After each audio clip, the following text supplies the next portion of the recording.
नमस्ते और हमारे इस खास विश्लेषण में आपका स्वागत है।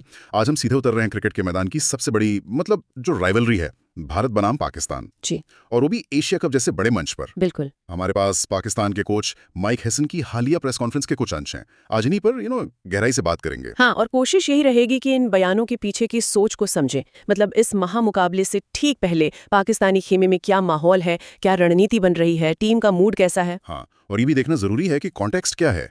भारत वो तो वर्ल्ड चैंपियन है अभी, T20I रैंकिंग में भी नंबर 1। तो कागज पर देखें तो फेवरेट तो भारत ही लगता है ना। बिल्कुल बिल्कुल, कागज पर तो यही तस्वीर है, लेकिन ये क्रिकेट है और जब भारत पाकिस्तान का मैच हो तो फिर रैंकिंग्स, आंकड़े वो सब खिड़की से बाहर चले जाते हैं अक्सर। सही कहा। यहाँ तो जुनून है, प्रेशर है और उस दिन कौन कैसा खेला वो मैटर करता है। कागजी ताकत एक बात है, मैदान की हकीकत बिल्कुल अलग। बिल्कुल सही। तो चलिए फिर माइक हेसन ने क्या कहा उस पर आते हैं। हाँ, उन्होंने अपनी प्रेस कॉन्फ्रेंस में साफ साफ भारत की फॉर्म और कॉन्फिडेंस को माना। कहा हमें पता है कि भारत क्लियरली बहुत कॉन्फिडेंट है और होना भी चाहिए, जिस तरह से वे खेले हैं। ये मानना भी अपने आप में बड़ी बात है। हाँ, ये इंटरेस्टिंग है। मतलब वो सच्चाई को देख रहे हैं। लेकिन इससे भी ज्यादा जो गौर करने वाली बात है वो ये कि उन्होंने इससे बहुत बड़ा काम या विशाल कार्य नहीं कहा। अच्छा। हाँ, उन्होंने कहा हम इस चैलेंज के लिए पूरी तरह तैयार हैं और हम इसका इंतजार कर रहे हैं। ये जो चैलेंज शब्द का इस्तेमाल है ना, ये साइकोलॉजिकली बड़ा फर्क डालता है। हाँ, ये बात तो है। विशाल कार्य कहने से एक तरह का दबाव बनता है, जबकि चुनौती कहने से लगता है कि हाँ, हम मुकाबला करने को तैयार हैं। सही। एक तरह से कहना है कि हाँ, सामने वाला मजबूत है पर हम भी कमर कस चुके हैं। अपनी टीम को भी एक सिग्नल देना कि डरना नहीं है, ये एक मौका है। एसन ने यह भी कहा कि टीम का फोकस अभी डे टू डे इंप्रूवमेंट पर है, हर दिन बेहतर होने पर। हाँ, ये बड़ा प्रैक्टिकल नजरिया है, खासकर इतने बड़े मैच से पहले। टीम को प्रेजेंट में रखना, छोटे छोटे सुधारों पर ध्यान देना, अक्सर यही बड़े रिजल्ट्स लाता है। ये कहने का एक तरीका भी है कि हम बाहरी शोर से, उम्मीदों के बोझ से खुद को अलग रख रहे हैं। अब ये सिर्फ कहने की बात है या वाकई वो ऐसा कर रहे हैं, वो तो मैच में ही दिखेगा। हाँ, ये तो है। अच्छा, अब उस हिस्से पर आते हैं जहां हेसन सबसे ज्यादा कॉन्फिडेंट दिखे, उनकी गेंदबाजी। हाँ, बॉलिंग को लेकर तो वो काफी पॉजिटिव थे। उन्होंने अपनी बॉलिंग यूनिट की काबिलियत पर काफी भरोसा जताया ही नहीं, एक बहुत बड़ा बयान भी दे दिया मोहम्मद नवाज के बारे में। हाँ, वो मैंने भी नोट किया। उन्होंने नवाज का जिक्र करते हुए कहा कि वो इस समय दुनिया के बेस्ट स्पिन गेंदबाज हैं। ये बहुत बहुत वजनदार शब्द है, खासकर जब आप इंडिया जैसी बैटिंग लाइनअप के सामने खेलने वाले हों। वाकई ये तो बहुत बड़ा दावा है। और ये भी याद रखना होगा कि यही नवाज पिछले T20 वर्ल्ड कप टीम में नहीं थे, लेकिन हाल में वापसी जबरदस्त रही है। वो अफगानिस्तान के खिलाफ फाइनल में 5 विकेट हैट्रिक के साथ, कमाल था वो। बिल्कुल, नवाज का फॉर्म में लौटना पाकिस्तान के लिए बहुत अहम है, लेकिन हेसन का उन्हें दुनिया का बेस्ट कहना, इसके कई मतलब हो सकते हैं। जैसे एक तो ये कि वो नवाज का कॉन्फिडेंस एकदम आसमान पर पहुंचाना चाहते हैं। दूसरा, ये इंडियन बैट्समैन के दिमाग में एक डाउट डालने की कोशिश भी हो सकती है। अच्छा, माइंड गेम्स। हाँ बिल्कुल, उन्हें सोचने पर मजबूर करना कि भाई ये कोई आम बॉलर नहीं, दुनिया का बेस्ट आ रहा है। हालांकि इस टैग के साथ परफॉर्म करने का प्रेशर भी उतना ही बढ़ जाता है। तो क्या आपको लगता है ये सिर्फ साइकोलॉजिकल टैक्टिक है या हेसन वाकई ऐसा मानते हैं? स्टैट शायद पूरी तरह सपोर्ट ना करें इस बात को। देखिए, ये कहना मुश्किल है। हो सकता है हेसन करंट फॉर्म और अपनी टीम की जरूरत के हिसाब से उन्हें बेस्ट मान रहे हो, या ये भी हो सकता है कि एक सोचा समझा बयान है जिसका मकसद भी यही है, कॉन्फिडेंस बूस्ट करना और ऑपोजिशन पर प्रेशर डालना।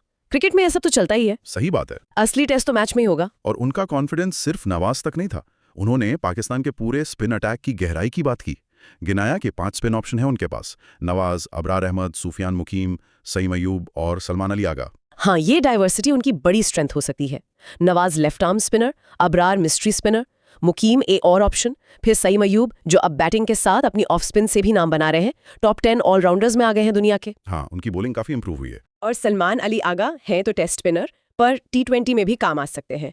तो ये दिखाता है कि उनके पास अलग अलग सिचुएशन, अलग अलग बैट्समैन के लिए अलग अलग हथियार हैं। अब क्या ये दुनिया का बेस्ट स्पिन अटैक है, इस पर बहस हो सकती है, पर इसमें डेप्थ और वैरायटी तो है, ये पक्का है। तो बॉलिंग खासकर स्पिन को लेकर तो वो काफी पॉजिटिव हैं, लेकिन बैटिंग पर आते ही उनके सुर थोड़े बदल गए। उन्होंने माना कि बैटिंग यूनिट अभी पूरी तरह तैयार नहीं है, डेवलपिंग कहा उसे। हाँ, उनका ये कहना कि ये काफी हद तक एक डेवलपिंग बैटिंग लाइनअप है, ये काफी ईमानदार असेसमेंट लगा मुझे।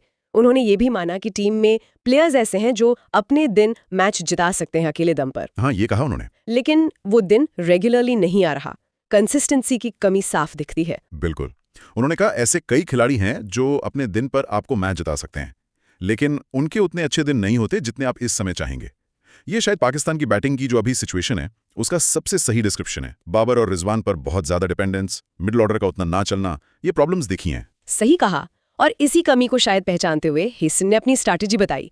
उन्होंने कहा कि वो इंडिविजुअल टैलेंट या हीरोइक पर डिपेंड करने के बजाय सम ऑफ द पार्ट्स पर फोकस करेंगे। सम ऑफ द पार्ट्स मतलब पूरी बैटिंग यूनिट का कलेक्टिव एफर्ट, हर कोई अपना थोड़ा थोड़ा योगदान दे। अच्छा, ये सम ऑफ द पार्ट्स वाली स्ट्रैटेजी सुनने में तो ठीक है, लेकिन क्या ये इंडिया जैसे मजबूत बॉलिंग अटैक के सामने चलेगी, जहां बुमराह हैं, कुलदीप हैं? यही तो बड़ा सवाल है।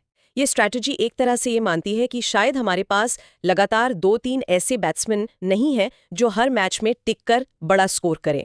इसलिए टारगेट ये है कि सब मिलकर इतने रन बना लें जो डिफेंड किए जा सके। हेसन ने ये भी कहा कि पहले ये देखना होगा कि मैच जीतने के लिए कितना स्कोर चाहिए।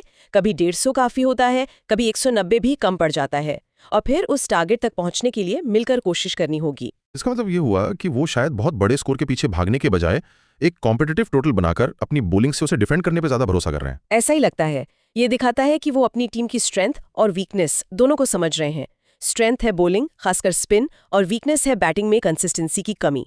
तो स्ट्रैटेजी इसी के आसपास बन रही है।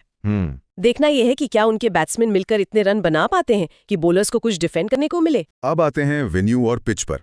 दुबई में होना है ये बड़ा मैच, वही मैदान जहां भारत ने अपने पहले मैच में यूएई को सिर्फ 57 पर ऑल आउट कर दिया था। कुलदीप यादव ने 4 विकेट लिए थे। हाँ, उस परफॉर्मेंस के बाद तो यही लग रहा था कि दुबई की पिच स्पिनर्स को खूब मदद कर रही है। पाकिस्तान को भी ओमान के खिलाफ मैच में इसी ग्राउंड पर खेलने का मौका मिलेगा, तो उन्हें कंडीशंस का अंदाजा हो जाएगा। लेकिन हेसन ने पिच पर थोड़ी अलग राय दी। उन्होंने कहा कि वो शारजाह जैसी बहुत टर्न लेने वाली पिच एक्सपेक्ट नहीं कर रहे हैं।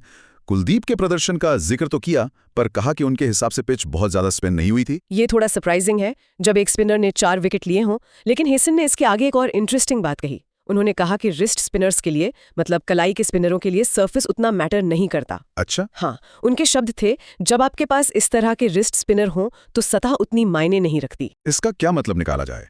क्या वो ये कह रहे हैं कि कुलदीप की सक्सेस पिच की वजह से नहीं, उनकी अपनी स्किल की वजह से थी? बिल्कुल, इशारा इसी तरफ था। रिस्ट स्पिनर फिंगर स्पिनर्स के मुकाबले गेंद को हवा में ज्यादा घुमाते हैं, ड्रिफ्ट और डिप मिलता है उन्हें। वो टर्न के लिए पिच पर उतने डिपेंडेंट नहीं होते।